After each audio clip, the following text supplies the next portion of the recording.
สมัยเลอลุยจิมโกนสบายดีหมดทุกคนมื้อนี้เป็นโอกาสดีแล้วก็เป็นมื้อพักผ่อนอีกมื้อหนึงของนกเนาะซึ่งนกสิพาทุกคนไปกินซินดาดนั่นเองตอนนี้เฮาก็มาอยู่ที่ซินดาดแล้วเนาะซึ่งสิเป็นจังใดนั่นเฮาไปชมแล้วก็ไปกินแซ่บๆนำกันเลยโอ้กุ้งแซ่บบ่แซ่บจ้ามาเด้อจ้า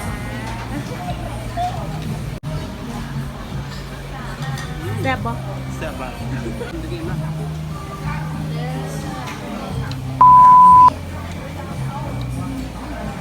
ชอบเหรอมาเด้อกินจุ่มนะคะ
มาเด้อทุกคนก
ินนะคะหมูสามชั้นได้แล้วหมูกระทะหมูสามชั้น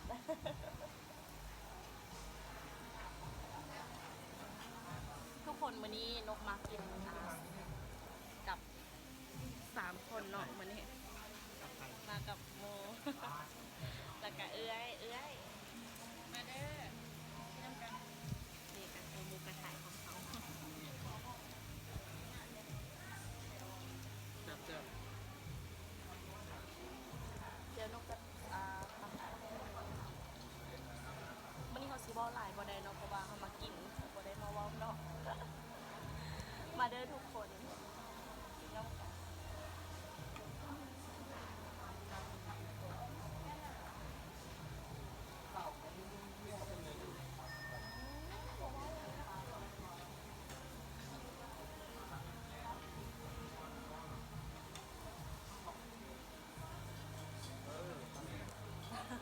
แต่ก็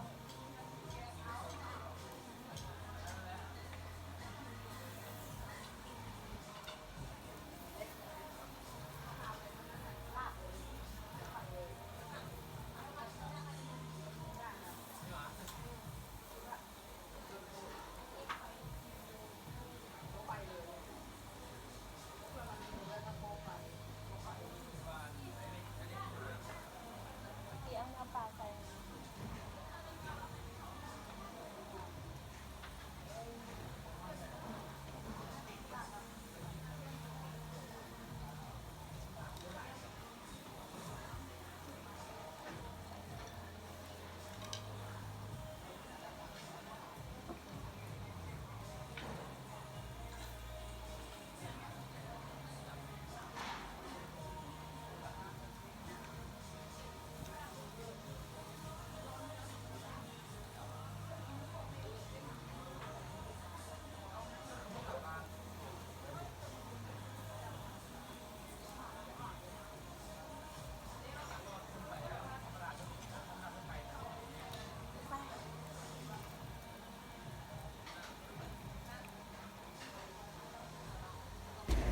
โอเคทุกคนสำหรับคลิปกินซีนดาดของนกในมื้อนี้กะสิพอไว้ซ้ำนี้ก่อนเด้อ